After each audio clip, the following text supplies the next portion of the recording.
Jitendra sir बोल रहा हूँ और आज मैं आपका स्टार्ट कर रहा हूँ चैप्टर नंबर फर्स्ट, जिसका नाम है ठोस अवस्था। अच्छा, जैसा कि मैंने आपको एक वीडियो भेजा था पहले लास्ट टाइम, उस वीडियो में मैंने आपको सबको मार्किंग सिस्टम समझा दिया था। मार्किंग सिस्टम में जो ठोस अवस्था वाला चैप्टर है बच्चों, ये ठोस अवस्था वाला चैप्टर जो है वो 3 मार्क्स का है, आप सभी को पता है। अच्छा, 3-3 मार्क्स करके कब 56 मार्क्स हो जाएंगे आपको पता भी नहीं चलेगा। ठीक है, तो यहाँ चैप्टर नंबर फर्स्ट जो ठोस अवस्था है बच्चों, ध्यान से देखें।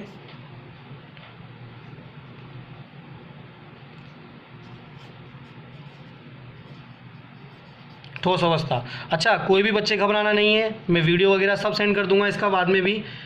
ठीक है, अच्छे से सुनना है, परेशान नहीं होना है। किसी को कोई भी प्रॉब्लम आएगी आप मेरे को कॉल करेंगे। ठीक है, बात कर रहे थे हम ठोस अवस्था, चैप्टर नंबर फर्स्ट। ये बोर्ड एग्ज़ाम में आएगा बच्चों 3 मार्क्स का। कितने मार्क्स का चैप्टर आएगा ये? 3 मार्क्स का। अच्छा, आगे मैं आपको बताता हूँ। सबसे पहले अच्छा, साथ में सभी बच्चों को नोट्स जो है उनकी कॉपी साथ में लेके बैठना है आपको, और साथ में वो भी देखते चलना है और मैं आपको एक्सप्लेन करता चलूँगा। सबसे पहले देखो बच्चों, मैंने इसमें नोट्स में आपको लिखवाया हुआ है ठोस अवस्था। ठोस अवस्था की एक परिभाषा। ठीक है, अच्छा, ठोस अवस्था के बारे की परिभाषा के बारे में अपन बाद में बात करेंगे। सबसे पहले अपन बात करते हैं अवस्था की। अगर अवस्था की बात की जाए तो किसी भी पदार्थ की, आप सभी बच्चों ने अच्छे से डिटेल से पढ़ा है, 3 अवस्थाएं होती है। सभी ने अगर अपना वीडियो ऑन कर लिया है, ऑफ कर लिया है, तो सबको क्लियर वॉइस आएगी बच्चों। ठीक है, अवस्था की बात करता हूँ, और जिसका नेटवर्क इशू हो थोड़ा सा अपने घर से थोड़ा सा बाहर आके देखें, या अपने बाहर वाले रूम में बैठें जहाँ थोड़ा खुला हो, नेटवर्क इशू नहीं होगा तो आपको आवाज़ बिल्कुल क्लियर आएगी। आगे बढ़ता हूँ बच्चों में। अवस्था की बात करते हैं अपन, तो किसी भी पदार्थ की 3 अवस्था होती है, ये आप सभी जानते हैं। ठोस अवस्था, एक होती है द्रव अवस्था, और एक होती है गैस अवस्था। किसी भी पदार्थ की 3 अवस्थाएं होती हैं। ठीक है, ठोस, द्रव और गैस। बच्चों आपको पता है, जैसे कि सपोज करो मेरे हाथ में ये है मार्कर, जो भी है स्केच कलर जो भी, ये भी एक ठोस ही है। ठीक है, अब इस ठोस अवस्था में ऐसा तो नहीं है कि ये केवल एक ही कण से बना होगा, एक कण से नहीं बना हुआ है, ये बहुत सारे छोटे छोटे कणों से मिलकर बना हुआ है। बहुत सारे छोटे छोटे अवयवी कणों से मिलकर बना हुआ है,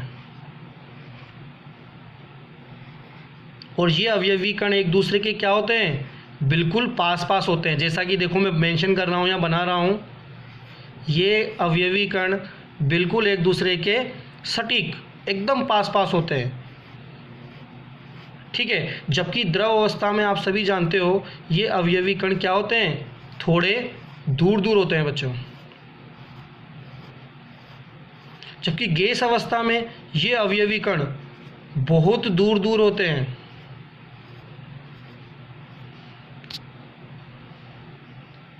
ठीक है, तो ठोस अवस्था में जो ये अवयवी कण होते हैं पदार्थ की, मैंने बताई है आपको 3 अवस्थाएं। सबसे पहली है ठोस अवस्था, दूसरी है द्रव अवस्था, और तीसरी है गैस अवस्था। ठीक है, यहाँ हम केवल किसके बारे में बात करेंगे बच्चों? ठोस अवस्था के बारे में। चैप्टर ही पूरा ठोस अवस्था के बारे में। अच्छा, ठोस की डेफिनेशन की बात करें अगर अपन, इसकी परिभाषा की, तो परिभाषा मैंने आपको बताई है किसी भी पदार्थ का गलनांक। सपोज करो ये एक छोटा सा एक गोला है, ठोस का कोई गोला है जिसमें अवयवी कण बिल्कुल पास पास है। ठीक है, और इस गोले का गलनांक आप सभी जानते हो, जिस ताप पर कोई भी पदार्थ पिघलने लग जाता है वह उसका क्या होता है बच्चों? गलनांक होता है। क्या होता है वो? उसका गलनांक। ठीक है, जिस पदार्थ का क्या हो जाए? ठोस अवस्था से द्रव अवस्था में जिस ताप पर परिवर्तन होता है वह ताप उसका क्या कहलाता है? गलनांक कहलाता है। अच्छा, गलनांक सपोज करो इस छोटे से मैंने जो ठोस गोला बनाया है इसका गलनांक है 50 डिग्री सेंटीग्रेड। कितना है बच्चों? 50 डिग्री सेंटीग्रेड। लेकिन अगर मैं आपसे बोलूं कि इस गोले के चारों तरफ का जो टेम्परेचर है ना, तापमान, अगर वो सपोज करो 55 डिग्री सेंटीग्रेड हो बच्चों, कितना हो? 55 डिग्री सेंटीग्रेड, तो बताओ क्या ये पदार्थ ठोस अवस्था में रह पाएगा क्या? नहीं रह पाएगा। ये पदार्थ किस में हो जाएगा? द्रव अवस्था में कन्वर्ट हो जाएगा। क्यों हो जाएगा? क्योंकि ये तो इसके गलनांक से भी ज़्यादा टेम्परेचर है। तो ये पदार्थ कौन सी अवस्था में होगा? द्रव अवस्था में। लेकिन अगर सपोज करो इसके चारों तरफ का तापमान केवल 45 डिग्री सेंटीग्रेड ही हो, ये ना हो और ये हो 45 डिग्री सेंटीग्रेड, तो बताओ क्या ये गल पाएगा? क्या पिघल पाएगा? क्या नहीं पिघल पाएगा। तो ये पदार्थ, इसका गलनांक ज़्यादा है इसके चारों तरफ के टेम्परेचर से, यानी कि तापमान से। अगर किसी भी पदार्थ का गलनांक उसके चारों ओर के तापमान से क्या हो? ज़्यादा हो। गलनांक ज़्यादा है, ज़्यादा क्या है? गलनांक। तो किसी भी पदार्थ का गलनांक उसके चारों तरफ के तापमान से अगर ज़्यादा हो तो वह पदार्थ जिस अवस्था में रहता है उस अवस्था को हम क्या कहते हैं बच्चों? ठोस अवस्था। क्या कहते हैं उसको? ठोस अवस्था। एक बार फिर सुनना, किसी भी पदार्थ की 3 अवस्थाएं होती है, ठोस, द्रव और गैस। ठोस अवस्था में अवयवी कण एक दूसरे के बिल्कुल पास पास होते हैं बच्चों। कहाँ होते हैं अवयवी कण? एक दूसरे के बिल्कुल पास पास, सटीक। जबकि द्रव अवस्था में अवयवी कण थोड़े दूर दूर होते हैं, जैसे कि इसमें दे रखे हैं। जबकि गैस अवस्था में अवयवी कण बहुत दूर दूर होते हैं, जैसे कि इसमें बताया हुआ है। ठीक है, अब बात करते हैं अपन किसी भी ठोस अवस्था की परिभाषा की। थोड़ी देर के लिए हमने एक छोटा सा एक ठोस का गोला बनाया जिसमें अवयवी कण बिल्कुल पास पास है। ठीक है, अब इस अवयवी कण के पास पास है तो एक ठोस गोला हो गया, और इसका गलनांक हमने कितना माना? 50 डिग्री सेंटीग्रेड। ठीक है, यानी कि 50 डिग्री सेंटीग्रेड पे ये ठोस किस में कन्वर्ट हो जाता होगा? द्रव में। यानी कि इसके कण क्या हो जाते होंगे? थोड़े दूर दूर, और ये क्या हो जाएगा? पिघल कर किस में चेंज हो जाएगा? द्रव में। लेकिन अगर मैं आपसे बोलूं कि इसके चारों ओर का टेम्परेचर, तापमान 45 डिग्री ही हो, यानी कि इस गलनांक से कम है तो गलनांक ज़्यादा है, तो यही मैंने परिभाषा लिखाई है बच्चों। रजिस्टर में देखना आप सभी को, किसी पदार्थ का गलनांक इसके चारों ओर के, किसी पदार्थ का गलनांक इसके चारों ओर के परिवेश के तापमान से अधिक हो तो वह पदार्थ जिस अवस्था में होता है वह अवस्था क्या कहलाती है बच्चों? ठोस अवस्था। क्या कहलाती है? ठोस अवस्था। तो एक बार फिर से सुन ले, लास्ट बार मैं बता रहा हूँ इसको। अवस्था 3 प्रकार की: ठोस, द्रव, गैस। अवयवी कण बिल्कुल पास पास, अवयवी कण थोड़े दूर दूर, और अवयवी कण बहुत दूर दूर। यहाँ पे इसका गलनांक 50 डिग्री सेंटीग्रेड, लेकिन इसके चारों ओर का तापमान 45 डिग्री सेंटीग्रेड। 45 डिग्री सेंटीग्रेड क्या है? 45 डिग्री सेंटीग्रेड क्या है? इसके चारों ओर का तापमान। और गलनांक कितना है इसका? 50 डिग्री सेंटीग्रेड। जब भी किसी पदार्थ का गलनांक उसके चारों ओर के परिवेश के तापमान से क्या हो? अधिक, तो उसे हम क्या कहते हैं? वो पदार्थ कौन सी अवस्था में रहता है? ठोस अवस्था में। अच्छा, नेक्स्ट मैं आपसे बात करता हूँ ठोसों के गुणों की। किसकी बात करेंगे हम यहाँ पे?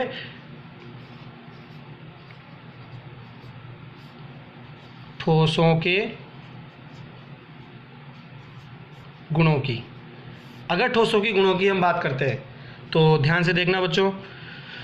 ठोस जो होते हैं, सबसे पहला गुण मैंने बताया है कि ठोसों का आकार, आयतन तथा आकृति। 3 चीज़ों की बात कर रहे हैं हम फर्स्ट गुण में। इसके आकार, आयतन और आकृति, ये तीनों के तीनों क्या होते हैं? ठोसों के निश्चित होते हैं बच्चों। क्या होते हैं? तीनों के तीनों निश्चित। आकार, आयतन और आकृति, ये तीनों क्या होती है? बिल्कुल निश्चित होती है। अच्छा, क्यों होती है निश्चित? क्योंकि आप सभी को पता है ठोस के प्रत्येक अवयवी कण क्या हो रहे हैं? एक दूसरे से आपस में बिल्कुल चिपके हुए हैं। ठीक है, और ये क्या है? इन प्रत्येक अवयवी कणों के बीच में पता है एक प्रबल अंतराण्विक आकर्षण बल कार्य करता है। प्रबल अंतराण्विक आकर्षण बल कार्य करता है। यानी कि इन ठोस का प्रत्येक अवयवी कण एक दूसरे से, ये इससे आपस में बंधा होता है, और इतने स्ट्रॉन्ग बॉन्ड से बंधा होता है कि इसको तोड़ने के लिए बहुत ज़्यादा टेम्परेचर चाहिए, और उसी टेम्परेचर को हम शायद क्या कहते थे? गलनांक। ठीक है, अब बात करते हैं अपन इसकी आकार, आयतन। इसका आकार, आयतन व आकृति क्या होते हैं? निश्चित। क्यों होते हैं निश्चित? क्योंकि ये सारे के सारे अवयवी कण एक दूसरे से फिक्स बंधे हुए हैं। ये जिसका भी फ़ोन है बच्चों, ये ओप्पो A7, ये बार बार मेरे को हाई क्यों करना चाह रहा है? ये प्लीज़ ये हैंड वैंड कुछ भी मेरे को हाई वाई ना करें, और आप बिल्कुल फोकस करके सुने यहाँ पे ध्यान से, उससे पूरी क्लास डिस्टर्ब होती है, सबकी स्क्रीन पे नज़र आता है वो। आगे सुने बच्चों। प्रबल अंतराण्विक आकर्षण बल होते हैं। ठीक है, इनके प्रत्येक अवयवी कणों के बीच में। इसी वजह से क्या होता है? इनका आकार भी निश्चित होता है, इनकी इनका आयतन भी निश्चित होता है और इनकी आकृति भी निश्चित होती है। तो आकार, आयतन और आकृति ये सभी क्या होते हैं बच्चों, बिल्कुल निश्चित होते हैं। इसका मेन रीजन मैंने आपको बता दिया, सारे के सारे अवयवी कण एक दूसरे से क्या होते हैं, बिल्कुल बंधे हुए होते हैं। ठीक है, अब बात करते हैं अपन इसके सेकंड गुण की। ठीक है, इसका दूसरा गुण होता है कि ये कठोर होते हैं, कठोर और असंपीड्य होते हैं ये। अच्छा, कठोर और असंपीड्य क्यों होते होंगे, एक बात बताना। जैसे कि वापस मैं इस पे आया, ये ठोस के अवयवी कण है, इनके बीच में जो गैप होता है इसको बोलते हैं अंतराण्विक या अंतराण्विक स्थल। क्या बोलते हैं इसको, अंतराण्विक स्थल।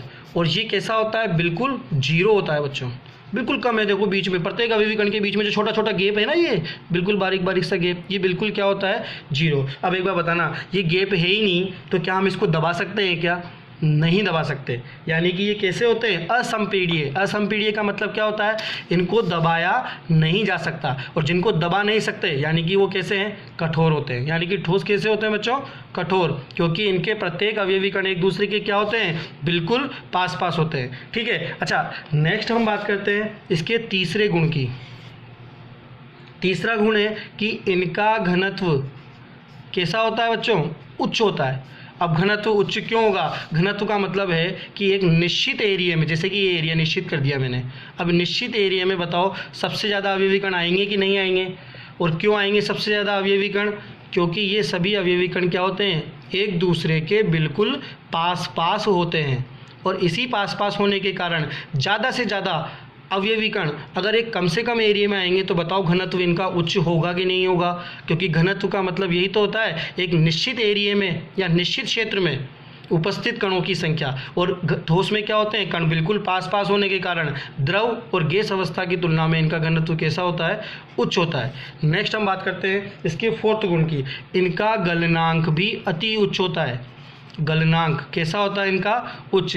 ये सभी बात आपको पता है। इनके प्रत्येक अवयवी कण के बीच में क्या होता है, मैंने आपको बताया था अभी हाल जस्ट थोड़ी देर पहले कि प्रबल अंतर आणविक आकर्षण बल कार्य करता है। प्रबल अंतर आणविक आकर्षण बल। अब प्रबल अंतर आणविक आकर्षण बल कार्य करेगा बच्चों, जिस किसी को भी आवाज़ ठीक से नहीं आ रही है वो थोड़ा सा अपने बाहर के रूम में आके बैठे हैं। आपका नेटवर्क इशू है, इसमें कोई प्रॉब्लम नहीं है। और आवाज़ नहीं आ रही तो ज़्यादा टेंशन ना ले, मेरे को बाद में कॉल करके बताना, मैं उनकी प्रॉब्लम सॉर्ट आउट कर दूंगा। ठीक है, तो बात कर रहे थे हम, इनका गलनांक उच्च होता है। अब गलनांक उच्च क्यों होता है, क्योंकि प्रत्येक अवयवी कण तो आपस में किससे बंधा हुआ है, प्रबल अंतर आणविक आकर्षण बल से बंधा हुआ है। अब प्रबल अंतर आणविक आकर्षण बल से अगर बंधा हुआ होगा तो जब तक हम इनको अलग अलग नहीं करेंगे तब तक वो पिघलेगा ही नहीं, यानी कि गलेगा ही नहीं। तो बताओ, जब अंतर आणविक बल प्रबल है तो गलनांक भी कैसा होगा, इसका उच्च ही होगा। अच्छा, नेक्स्ट गुण की हम बात करते हैं। ठोसों में तरलता का गुण नहीं पाया जाता। तरलता का गुण नहीं पाया जाता। तरलता का मतलब है इनके बहने का गुण। कभी ऐसा हुआ जैसे कि कोई भी ठोस, सपोज करो ठोस है, क्या ये इसके अवयवी कण बहकर यहाँ पे कोई नया मार्कर बना ले या कोई नई चीज़ बना ले, ऐसा नहीं हो सकता। क्यों, क्योंकि इनके प्रत्येक अवयवी कण के बीच में क्या बंधा हुआ है, प्रबल अंतर आणविक आकर्षण बल बंधा हुआ है। ठीक है, इस वजह से ये बहते बिल्कुल भी नहीं है। ठीक है बच्चों, तो तरलता का गुण केवल पदार्थ की दो ही अवस्थाओं में पाया जाता है। कौन कौन सी, द्रव और गैस। ये भी क्यों पाया जाता है इसमें, क्योंकि इनके अवयवी कण थोड़े दूर दूर और इनके तो क्या होते हैं, बहुत ही दूर दूर होते हैं। नेक्स्ट गुण की बात करते हैं हम 6। ठीक है, अगला गुण ये है कि ठोसों में अवयवी कण एक दूसरे के क्या होते हैं, अति निकट। नेक्स्ट गुण वो तो आपको मैंने स्टार्टिंग में बता दिया कि ठोसों के अवयवी कण एक दूसरे के क्या होते हैं, अति निकट होते हैं। ठीक है, नेक्स्ट आपका गुण है कि ठोसों के अवयवी कणों के मध्य मैंने आपको बता ही दिया कि कौन सा गुण, कौन से बल होता है, प्रबल होता है, अंतर आणविक आकर्षण बल। प्रबल अंतर आणविक आकर्षण बल होता है। ठीक है, पहले भी बता चुका मैं, ठोसों के प्रत्येक अवयवी कण किससे बंधे होते हैं, प्रबल अंतर आणविक आकर्षण बल से। इनके बीच के गैप को क्या बोलते हैं, अंतर आणविक स्थल भी बोलते हैं। ठीक है, या फिर हम इसको इंटरस्टिशियल गैप भी बोलते हैं इंग्लिश में। ठीक है, लेकिन हम तो केवल यहाँ केवल किसकी बात करेंगे, अंतर आणविक आकर्षण बल की, अंतर आणविक स्थल की, सॉरी अंतराण्विक स्थल क्या होता है, बिल्कुल नगण्य होते हैं। कैसे होते हैं, नगण्य, यानी कि इनके बीच में जो गैप है, अवयवी कणों के बीच का जो गैप होता है, ये वाला गैप, ये वाला जिसमें मैंने ये सर्कल से डार्क किया, ये गैप क्या होता है, बिल्कुल कम होता है। ठीक है, लास्ट इसका गुण आता है कि ठोसों के अवयवी कणों में स्थानांतरण गति तो नहीं पाई जाती। कौन सी गति नहीं पाई जाती बच्चों,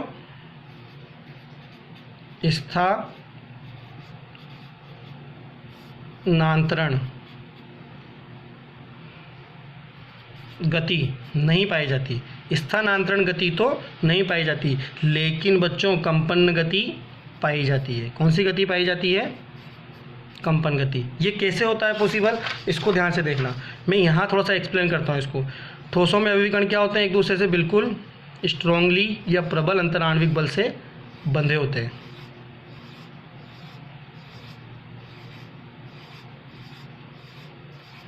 ये आपस में इससे बंधा हुआ है, ये इससे भी बंधा हुआ है, ये इससे भी बंधा हुआ है। सारे के सारे अवयवी कण एक दूसरे से क्या होते हैं, प्रबल अंतराण्विक आकर्षण बल से बॉन्डेड होते हैं। ठीक है, अब ये प्रबल, एक बात बताना कि ये सारे के सारे आपस में बंधे हुए होंगे, तो क्या ये वाला अवयवी कण उठकर यहाँ से यहाँ आ सकता है क्या, नहीं आ सकता। ये वाला यहाँ से यहाँ नहीं आ सकता, ये वाला यहाँ से यहाँ नहीं जाता, यानी कि इसमें स्थानांतरण गति तो पाई नहीं जाती। लेकिन अगर मैं इसके ऊपर जोर से इसको मारूं, किसी भी सॉलिड को या किसी भी ठोस को अगर जोर से अपन मारते हैं, बाह्य आघात पहुँचाते हैं, तो क्या होगा, इनका एक अवयवी कण अपने ही जगह पे क्या हो सकता है, वाइब्रेट, यानी कंपन तो कर सकता है। इसीलिए ठोसों में अवयवी कणों में स्थानांतरण गति तो नहीं पाई जाती, लेकिन कौन सी गति पाई जाती है, कंपन गति पाई जाती है। मैं इसी चीज़ को एक बार फिर से रिपीट कर रहा हूँ, सारे के सारे गुणों को ध्यान से सुनना बच्चों। ठोसों के गुणों की बात की जाए तो सबसे पहला गुण क्या है ठोस का, आकार, आयतन, आकृति, ये सब क्या होते हैं, निश्चित होते हैं। ठीक है, अच्छा क्यों निश्चित होते हैं, क्योंकि इनमें सभी अवयवी कण एक दूसरे से क्या होते हैं, प्रबल अंतराण्विक आकर्षण बल से बंधे होते हैं। नेक्स्ट बात कर रहा हूँ मैं यहाँ पे, ठोस कैसे होते हैं, कठोर होते हैं और असंपीड्य होते हैं। कठोर क्यों है, क्योंकि इनके बीच का गैप क्या है, बिल्कुल जीरो। देखो ये वाला गैप, ये गैप, ये गैप, ये बिल्कुल जीरो है, और इनका गैप बिल्कुल जीरो होने की वजह से इनको हम दबा नहीं सकते, यानी कि ये कैसे होते हैं, असंपीड्य। और जो असंपीड्य होते हैं वही क्या होते हैं, कठोर होते हैं। ठोसों में प्रत्येक अवयवी कण बिल्कुल एक दूसरे के पास पास होने की वजह से एक निश्चित या निश्चित क्षेत्र में ज़्यादा से ज़्यादा अवयवी कण आ सकते हैं। इसीलिए द्रव और गैस की तुलना में इनका घनत्व कैसा होता है, उच्च होता है। गलनांक की बात करें तो इनके सबके बीच में प्रबल अंतराण्विक आकर्षण बल होते हैं। गलनांक क्या होता है, किसी भी पदार्थ को दिया जाने वाला वह ताप जिस पर वो पिघल जाए। अब ये पिघलेगा कब, जब ये अवयवी कण दूर दूर होंगे। अभी जब अवयवी कण दूर दूर करने कैसे करेंगे, इनके तो बीच में क्या है, प्रबल अंतराण्विक आकर्षण बल है, तो इनको तो बहुत ज़्यादा ताप देना पड़ेगा, बहुत ज़्यादा, तब जाकर क्या होंगे, ये पिघलना स्टार्ट करेंगे। अच्छा नेक्स्ट हम बात करते हैं बच्चों कि ठोसों में तरलता का गुण नहीं पाया जाता। क्यों नहीं पाया जाता, क्योंकि इनके सभी अवयवी कण कौन से बल से बंधे हुए हैं, इसका एक ही आंसर, प्रबल अंतर आणविक आकर्षण बल से, तो ये बह भी नहीं सकते। केवल तरलता का गुण पदार्थ की दो ही अवस्थाओं में पाया जाता है, एक तो होता है द्रव और एक होता है गैस। नेक्स्ट हम गुण की बात करें तो ये कैसे होते हैं, इनके अवयवी कण सभी एक दूसरे के अति निकट होते हैं। क्या होते हैं, ये एक दूसरे के अति निकट। अब ये अति निकट, वो तो आपको मैंने स्टार्टिंग में बता दिया कि सभी अवयवी कण क्या होते हैं, एक दूसरे के बिल्कुल पास पास होते हैं। अच्छा, प्रत्येक अवयवी कण के मध्य क्या होता है, प्रबल अंतर आणविक आकर्षण बल विद्यमान होता है, यानी कि ये सारे के सारे अवयवी कण एक दूसरे से क्या होते हैं, स्ट्रॉन्ग इंट्रामोलिकुलर फोर्स से बॉन्डेड होते हैं। अंतर आणविक स्थल, यानी कि इन अवयवी कणों के बीच के गैप को, इस वाले गैप को देखो, ये वाला गैप, ये गैप, इसको बोलते हैं अंतराण्विक स्थल।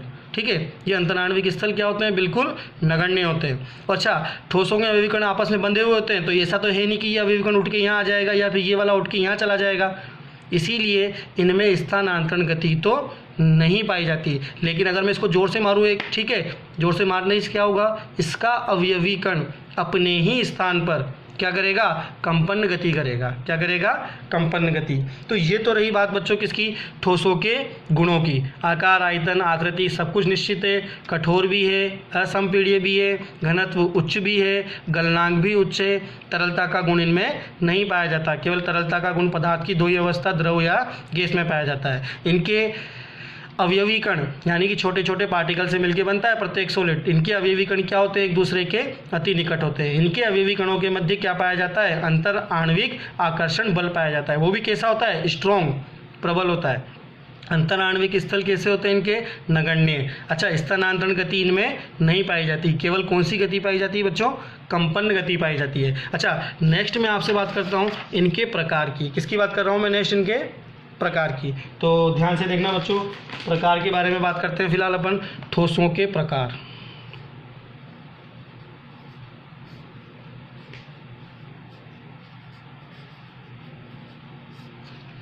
हाँ बच्चों, ठोसों के प्रकार, जैसा कि अपने नोट्स में बताया हुआ है कि जो ठोस होते हैं वो ठोस सामान्यतः कितने प्रकार के होते हैं?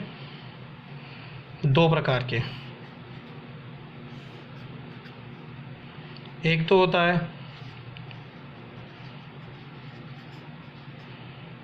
क्रिस्टलीय और एक होता है अक्रिस्टलीय। ठीक है, क्रिस्टलीय ठोस को क्रिस्टेलाइन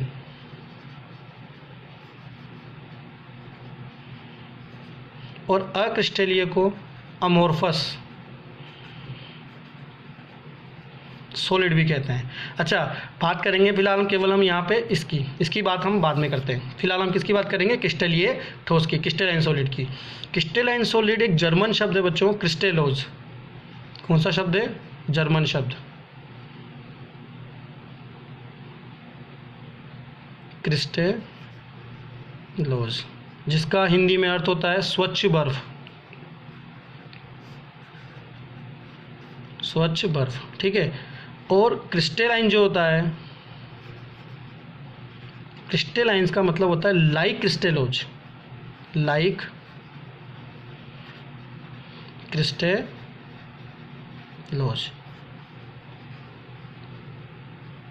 स्वच्छ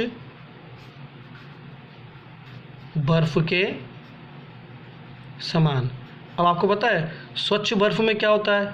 स्वच्छ बर्फ में जल होता है, जल। और जल का सूत्र आप सबको पता है, जल किस किस से मिलकर बनता है? H2 और O2, दोनों गैसों से मिलकर बनता है। तो यानी कि 2 प्रकार के वो अणु पाए जाएंगे इसमें, या फिर अवयवी कण बोल सकते हैं हम। H2 के बाद क्या होता है? O2, O2 के बाद क्या होता है? H2, फिर H2 के बाद क्या होता है? O2, फिर H2 के नीचे क्या होता है? O2, फिर O2 के नीचे क्या होता है? H2, फिर H2 के नीचे क्या होता है? O2, फिर O2 के जस्ट नीचे क्या होता है? H2, फिर O2 के जस्ट नीचे H2, फिर H2 के जस्ट नीचे O2, फिर O2 के जस्ट नीचे H2, फिर O2। आपने एक चीज़ देखा, और इन सभी अवयवी कण, ये मैंने दूर दूर बनाए केवल आपको समझाने के लिए, वास्तविकता में क्या होते हैं? बिल्कुल पास पास होते हैं। और इन प्रत्येक अवयवी कणों के बीच में क्या होता है? प्रबल अंतर आणविक आकर्षण बल होते हैं। क्या होते हैं? इन सबके बीच में प्रबल अंतर आणविक आकर्षण बल होते हैं। ठीक है, प्रत्येक अवयवी कण के मध्य क्या होते हैं? प्रबल अंतर आणविक आकर्षण बल पाए जाते हैं। ठीक, तो देखो आप इसमें सभी अवयवी कण बिल्कुल एक निश्चित क्रम में जमे हुए हैं, निश्चित ऑर्डर में। H2 के बाद O2 आ रहा है, O2 के बाद H2, H2 के बाद O2, और आगे भी अगर आएगा तो क्या आएगा? O2 के जस्ट आगे H2, H2 के जस्ट आगे क्या आएगा? O2, O2 के जस्ट आगे क्या आएगा? H2। तो यही क्रम इसके अंदर पूरा निश्चित क्रम में होता है। इसीलिए देखो आप, इसकी परिभाषा मैंने यही लिखाई है कि वे क्रिस्टलीय ठोस या वे ठोस जिनमें अवयवी कण एक निश्चित क्रम में व्यवस्थित होते हैं, जिसकी बार बार पुनरावृत्ति से एक नियमित पैटर्न तैयार होता है, तो उसे हम क्या कहते हैं बच्चों? क्रिस्टलीय ठोस कहते हैं। क्या कहते हैं उसको? हम क्रिस्टलीय ठोस कहते हैं। आई मेरी कुछ बात समझ में बच्चों? एक बार फिर सुनना। ठोसों के प्रकार की हम बात कर रहे हैं। ठोस के प्रकार कितने प्रकार के होते हैं? ठोस क्रिस्टलीय और अक्रिस्टलीय। ठीक है, क्रिस्टलीय और अक्रिस्टलीय प्रकार के हैं ठोस। सभी बच्चे ध्यान सुने, क्रिस्टलीय ठोस को हम क्या कहते हैं? Crystalline solid. क्रिस्टेलाइन सॉलिड क्यों कहते हैं? इसका रीज़न है बच्चों, इसका रीज़न है कि क्रिस्टेलोज एक जर्मन शब्द है जिसका हिंदी अर्थ होता है स्वच्छ बर्फ, और क्रिस्टेलाइन क्या है? क्रिस्टेलाइन का मीन्स क्या होता है? लाइक क्रिस्टेलोज, यानी कि स्वच्छ बर्फ के समान दिखने वाला। कैसा ठोस होता है? क्रिस्टलीय ठोस। और क्रिस्टलीय ठोस स्वच्छ बर्फ में क्या होता है? जल होता है। जल किससे मिलके बनता है? H2 और O2 से मिलके बनता है। ठीक है, H2 और O2 से मिलके बनता है। ठीक, तो यहाँ पे H2 और O2 इन दोनों को हमने क्या किया? मॉलिक्यूल्स के रूप में लिया। ठीक, और मॉलिक्यूल्स में लेके हमने क्या किया? एक नियमित और निश्चित क्रम में जमा दिया। निश्चित क्रम में जमा हुआ, इसका मतलब कौन सा ठोस है? क्रिस्टलीय ठोस है।